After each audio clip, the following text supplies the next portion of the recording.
ওই সাহারিরদ্দি উদ্যানে কোনো নির্দিষ্ট মার্কা পিছনে নিয়ে দুমদাম বক্তব্য দেওয়া আর রাষ্ট্রের নাগরিকের চাহিদা অনুযায়ী সিদ্ধান্ত নেওয়া দুইটা এক কথা নয়। মৌলানা নাসির উদ্দিন খান, আপনি এই বক্তব্য দিয়ে কি বোঝাতে চাচ্ছেন? তে কার উপকার করছেন? সোহরাওয়ার্দী উদ্যানে মহাসমাবেশ কি এটা ইসলামী জাগরণ নয়? আপনি কাকে প্রশ্নবিদ্ধ করছেন? আলেমদেরকে? ইসলামী শক্তিকে?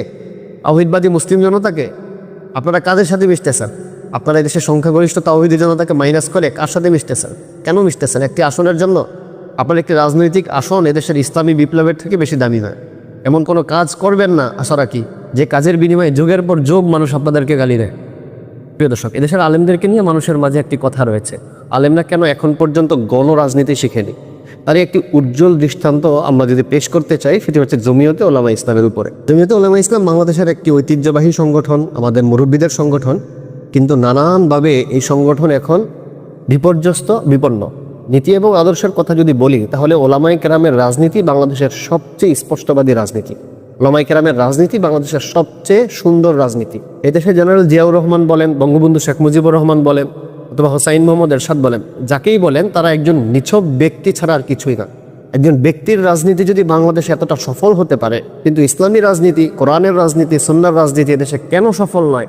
যার জন্য আমি মনে করি সবচেয়ে বড় দায়ী ওলামায়ে কেরাম। ওলামায়ে কেরাম ব্যক্তি হিসাবে ভালো, কোনো চুরিদারি করে না, এটাও সত্য কথা। 90% মুসলমানের দেশে ওলামায়ে কেরামের রাজনীতি আজও প্রশ্নবিদ্ধ কেন? এটার সবচেয়ে বড় দায় আলেমদেরকেই নিতে হবে। সময়ের পরিবর্তনে আলহামদুলিল্লাহ এদেশের ওলামায়ে কেরাম গণ রাজনীতি শিখছে। মামুনুল হক সাহেব বলেন, চরমনার পীর সাহেবরা বলেন, আরও যারা রয়েছে সবাই মানুষের সাথে মিশতে শুরু করেছে, যার একটি সুফল গত 28 তারিখে চরমনার পীর সাহেবের সমাবেশের মধ্যে দেখেছে। কিন্তু আফসোসের বিষয় কি জানেন? এত বড় একটি মহাসমাবেশকেও আমাদের আলেমরাই সবচেয়ে বেশি প্রশ্নবিদ্ধ করেছে। কোনো আলেম যদি ওলামা দল করে, কোনো আলেম যদি ওলামা লীগ করে, তাহলে বুঝতে হবে এই আলেম আর নৈতিকতা বিসর্জন দিয়েই সে ওলামা লীগ করেছে, সে ওলামা দল করেছে। কিন্তু কোনো আলেম যদি ইসলামী রাজনীতি করে আর সে যদি এই ময়দানের মধ্যে এস্টাবলিশ হয়, এটা তো আলেমদের গর্বের বিষয়, সে যে দলেরই হোক না কেন। সারা দেশের আলেমরা যখন এক কাতারে বসতে শিখেছে, আকিদাকে যার যার ব্যক্তিগত জায়গায় রেখে, নির্বাচনকে সামনে রেখে একটি ইসলামিক শক্তি একত্রিত হওয়ার জন্য যখন চেষ্টা করছে, ঠিক সে সময় জমিয়তে উলামায়ে ইসলামের এরকম দ্বিমুখী আচরণ, এটা সত্যিই হতাশাজনক বিষয়। আমি আশা রাখবো জমিয়তে উলামায়ে ইসলাম এমন কোনো কাজ যেন না করে যে কাজের বিনিময়ে এদেশের ওলামায়ে কেরাম প্রশ্নবিদ্ধ হয়। একটি ইসলামী দলের প্রতি আমি এই আশা রাখতেই পারি, তাদের কোনো কারণে যেন এদেশের ইসলামী রাজনীতি ক্ষতিগ্রস্ত না হয়।